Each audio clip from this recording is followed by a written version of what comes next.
What if just 40 soldiers could change the destiny of an entire nation overnight? That's not a movie plot. That's not a theory. That's the question now echoing across African news, from the streets of Ouagadougou to the halls of global power. Because a statement, short, sharp, and impossible to ignore, has shaken the fragile balance surrounding Ibrahim Traoré.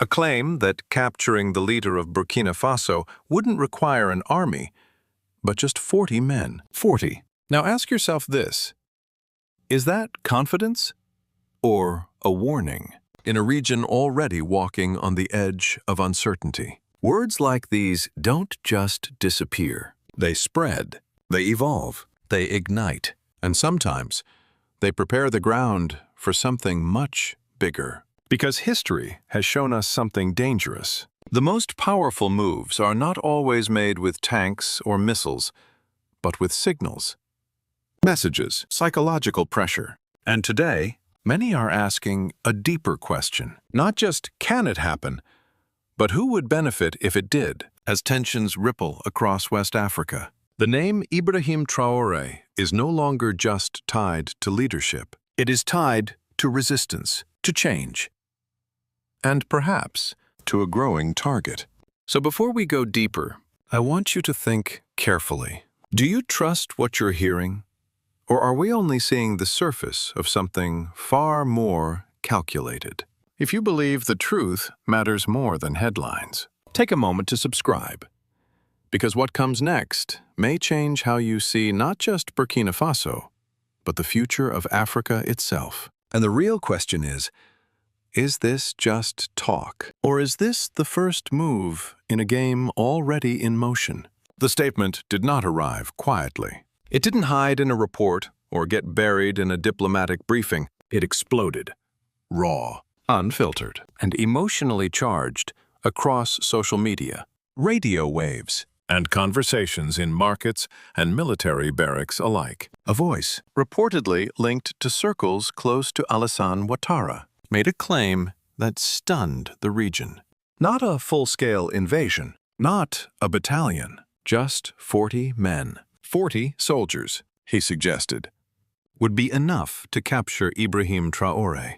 Now, pause for a second. In the world of geopolitics, numbers are never just numbers. They are messages, signals, calculated provocations. 40 men doesn't just mean a small force. It implies something far more dangerous. It suggests weakness on the other side. It suggests vulnerability. And more importantly, it suggests confidence from whoever is making the claim. But here is where things take a deeper turn. Because this statement didn't emerge in a vacuum. It surfaced in a region already under pressure, where Burkina Faso is navigating internal security threats, regional alliances, and a shifting global landscape. A place where every word spoken by political insiders carries weight far beyond its literal meaning. Within hours, the reaction was immediate. On social media, the phrase spread like wildfire. Some dismissed it as arrogance. Others saw it as a direct threat. And many began asking a far more uncomfortable question. Why say this now? Timing, in politics, is everything. At the very moment when Ibrahim Traoré has been positioning himself as a symbol of resistance and independence in African news, this statement appears, challenging not just his authority, but the perception of his strength. And perception, in modern power struggles, can be more important than reality. Let's break this down. If you were trying to destabilize a leader, would you start with tanks, or would you start by planting doubt? Because doubt spreads faster than bullets. A single statement like this can ripple through military ranks, civilian populations, and even international observers. It can force allies to hesitate. It can make enemies bolder. And it can put a leader in a position where every move is suddenly being watched, questioned, and tested. But there's another layer most people miss. This wasn't just about Ibrahim Traoré as a person. It was about what he represents. To many in Burkina Faso, he is more than a president. He is a symbol of defiance. a break from the past, a challenge to old systems that have shaped the region for decades. So when someone says he can be captured by 40 men, it's not just an attack on him. It's an attack on the idea he represents. And that is why the reaction inside Burkina Faso was so intense. Reports described how citizens immediately pushed back, not just online, but physically. In one symbolic moment, when a foreign presence attempted to assert itself by planting a flag on Burkinabe soil, locals reportedly removed it before military units even arrived. Think about that. Before soldiers, before orders, before strategy. The people moved first.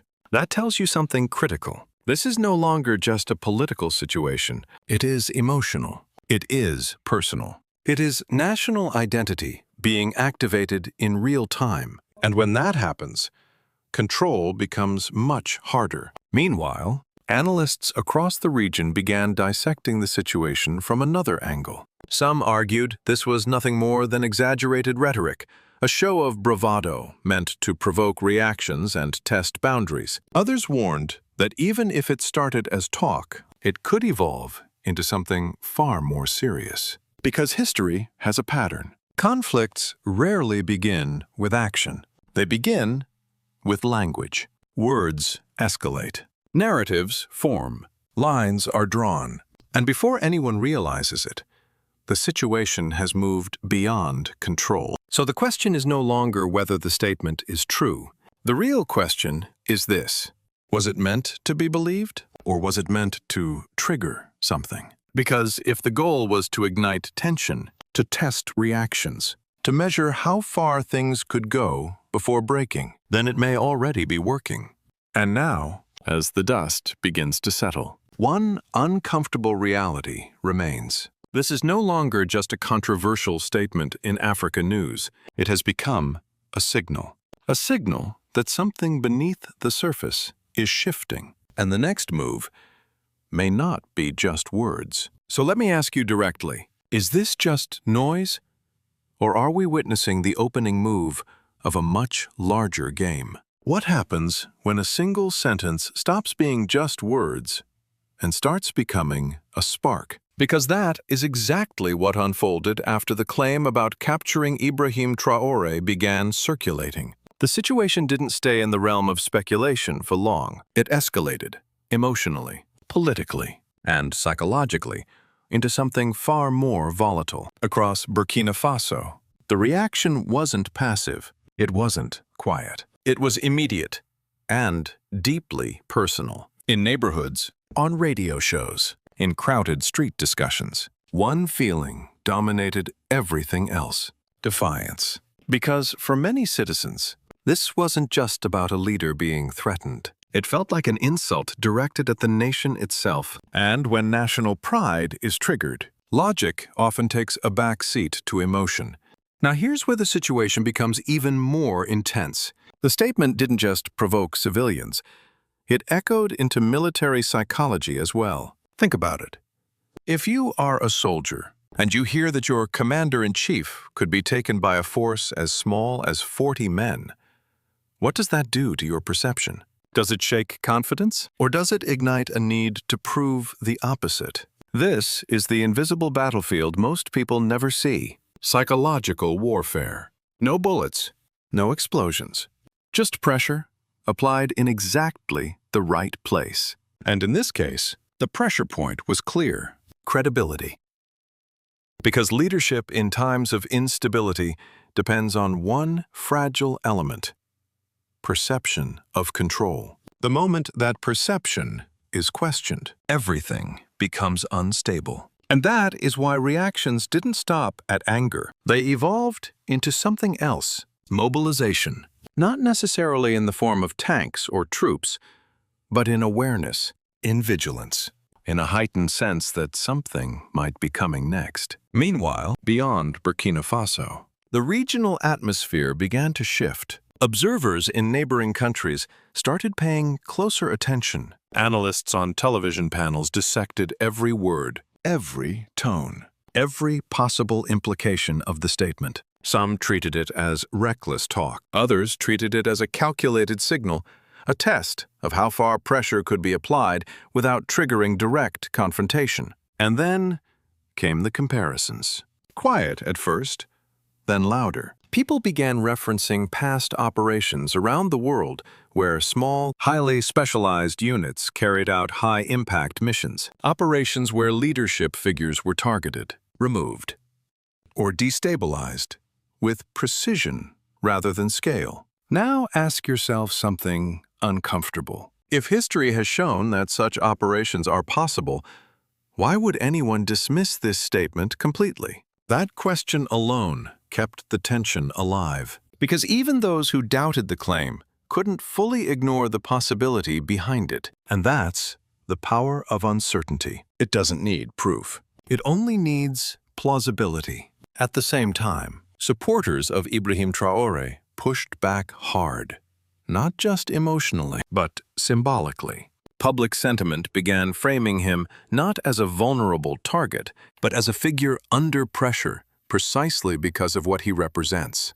And that narrative is powerful, because once a leader becomes a symbol of resistance, any threat against them can actually strengthen their position instead of weakening it. It flips the script. Instead of fear, it creates unity. Instead of doubt, it creates loyalty. But here's the danger. That same dynamic can also escalate conflict faster than anyone expects. Because when both sides feel justified, when both sides feel provoked, when both sides believe they are responding rather than initiating, that's when situations spiral. And right now, that spiral feels closer than many are willing to admit. In the world of African news, this moment is no longer just about a controversial statement. It has become a case study in how quickly tension can evolve when pride, power, and perception collide, and the silence from official channels. That only adds fuel to the fire. Because when there is no clear denial, no clarification, no de-escalation, people begin to fill the gaps themselves. With theories, with fears, with assumptions. And sometimes, those assumptions become reality. So here we are, a region already balancing on uncertainty, a leader whose name now carries both hope and risk, and a statement that refuses to fade away. But the real turning point is not what was said, it's how people responded, because reactions reveal more than intentions ever could. And right now, the reaction is telling us one thing very clearly. This situation is no longer under the surface. It is visible, it is emotional, and it is evolving. So let me ask you something, and think carefully before you answer. If this was meant to intimidate, did it fail? Or did it succeed in pushing the entire region one step closer to something much bigger? When words cross a certain line, they stop being statements and start becoming consequences. And that is exactly where this situation now stands. Because the claim about capturing Ibrahim Traoré is no longer just circulating as a controversial remark in African news. It has begun to reshape how people think, how institutions react, and how power is perceived inside Burkina Faso. Let's start with the civilian impact. In times of uncertainty, people don't wait for official explanations. They interpret, they react, they prepare. And across Burkina Faso, a subtle shift has taken place. Conversations are no longer just about daily life or economic hardship. They are about security, about sovereignty, about what could happen next. That psychological shift is critical, because once a population begins to feel that their leadership is under threat, even indirectly, it creates a constant state of alert, a tension that doesn't disappear overnight. Now ask yourself this: what happens when millions of people begin to think their country is being tested? They become more defensive, more unified, but also more reactive. And that can be both a strength and a risk. On one side, it strengthens national identity. It reinforces support for leadership. In this case, Ibrahim Traoré's image as a defiant and resilient figure may actually grow stronger under pressure.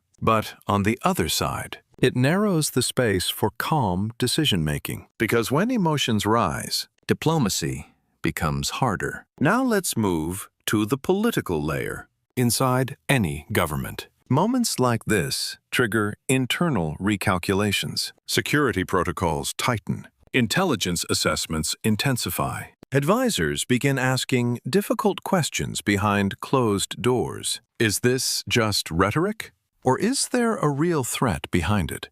And here is where the pressure on leadership increases dramatically. Because doing nothing can appear weak, but overreacting can escalate the situation. That balance is one of the hardest in politics. And for Ibrahim Traoré, this moment represents more than just a challenge. It is a test of leadership under psychological pressure. Every move he makes from this point forward will be interpreted through a new lens. If he strengthens security, some will say he feels threatened. If he ignores the statement, others will say he is underestimating the risk. And if he responds publicly, the situation could escalate beyond control. So the question becomes, is silence strength or vulnerability? Meanwhile, political actors across the region are watching closely. Because this is not just about one leader, it is about precedent. If a statement like this can be made without consequence, what does that signal to others? Does it normalize this kind of rhetoric? Does it open the door for more aggressive psychological tactics between neighboring states? And that is where the situation becomes dangerous. Because once political language crosses into implied threats, it becomes harder to draw the line again. Now let's talk about media influence. In today's world, media doesn't just report events, it amplifies them. Every headline, every debate, every viral clip adds another layer of interpretation. Some narratives frame this as a reckless provocation. Others frame it as a strategic message. And some go even further, suggesting hidden agendas behind the scenes. But here's the problem. The more the story spreads, the less control anyone has over how it is understood. And that creates a feedback loop. Public reaction fuels media coverage. Media coverage fuels political pressure. Political pressure fuels stronger reactions. And the cycle continues until something breaks. Now consider the long-term implications. If this situation continues to escalate, even without any physical action, it could redefine how power is communicated in the region. Not through diplomacy, not through agreements, but through intimidation, through signaling, through psychological dominance. And that is a dangerous path. Because once trust erodes between nations, rebuilding it becomes nearly impossible. So here we are. A single statement has triggered a chain reaction across civilians, governments, and media systems. And while no shots have been fired,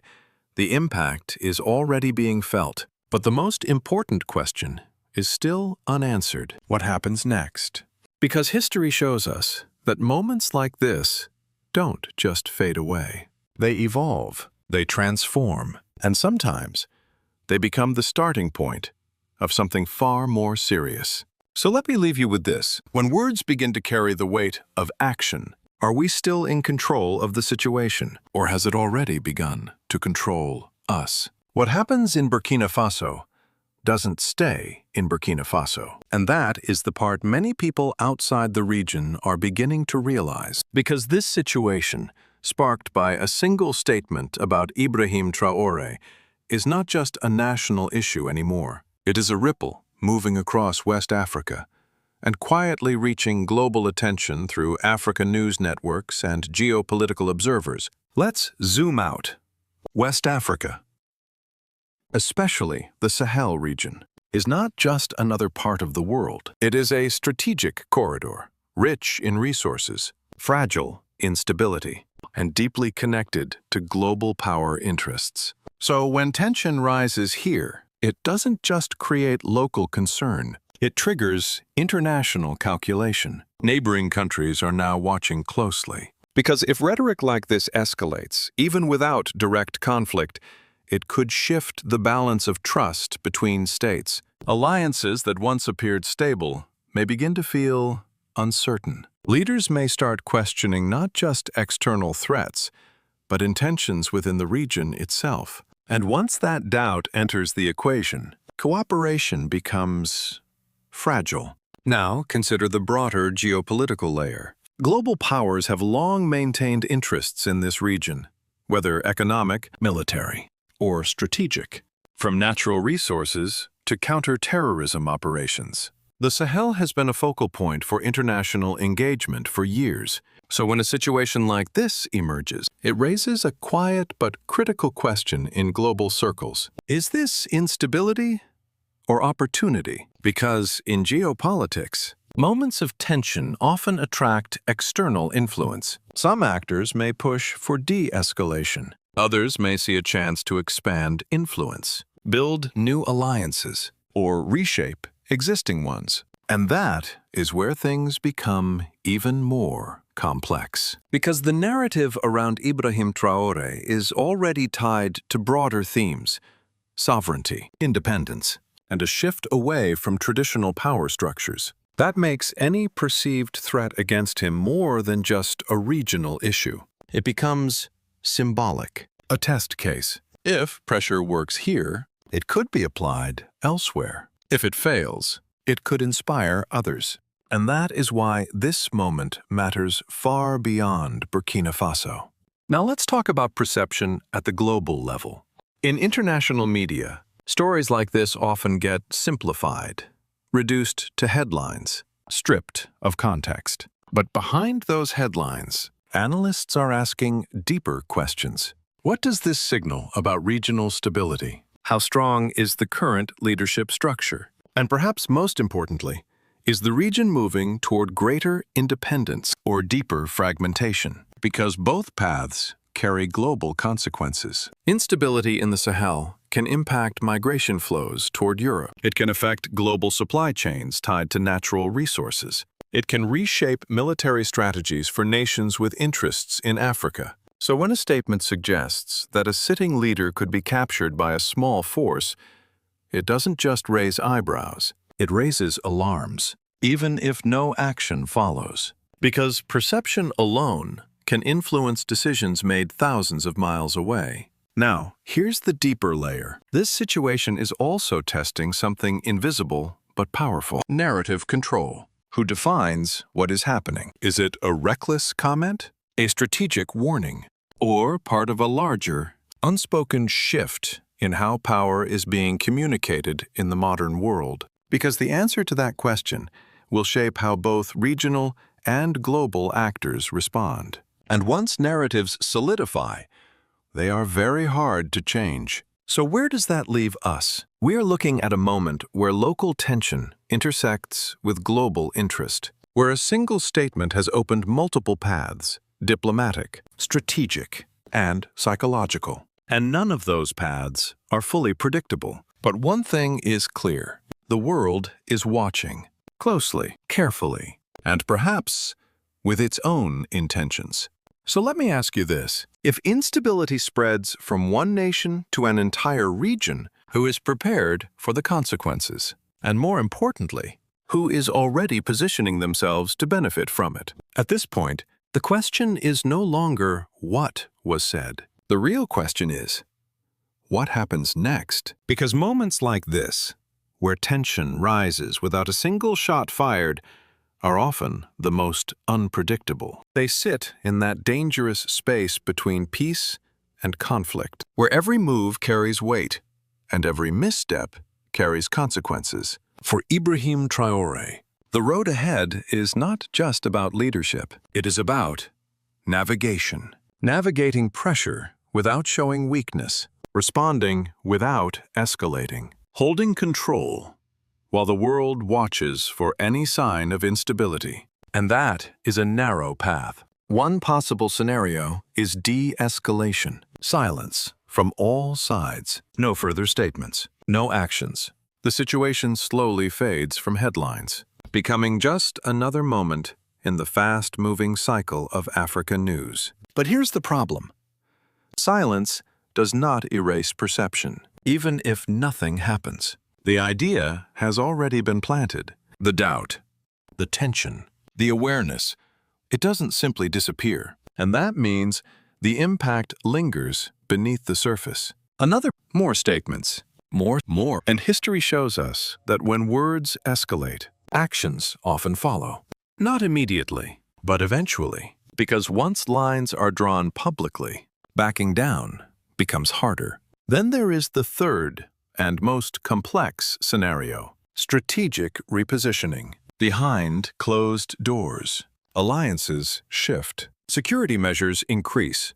Regional players begin adjusting their posture, not in reaction to what has happened, but in preparation for what might happen. This is the silent phase. The phase where nothing appears to change, but everything is moving underneath. And that is often the most dangerous phase of all, because it gives the illusion of calm, while pressure continues to build. Now think about this. If you were in Traoré's position, would you treat this as noise or as a warning? Because the answer to that question could shape the next chapter, not just for Burkina Faso, but for the entire region. And this is where the uncertainty becomes unavoidable. No one knows which path will unfold. No one can predict whether this moment will fade or ignite something larger. But one thing is certain. The next move, whether visible or hidden,